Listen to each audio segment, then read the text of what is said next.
Hi, my name is Jade from Thinkware's customer support team, and today we're going to be talking about the network function setting. A lot of customers contact us having problems with their cloud features where the Dashcam is connected via hotspot, as shown here, but the cloud features aren't working.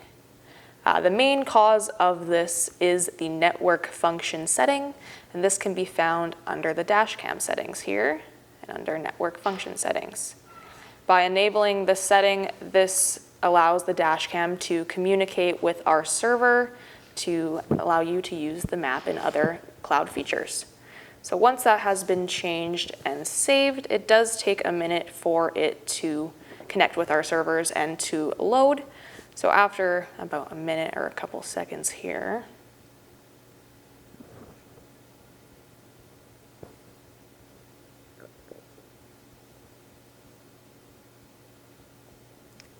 now you can see that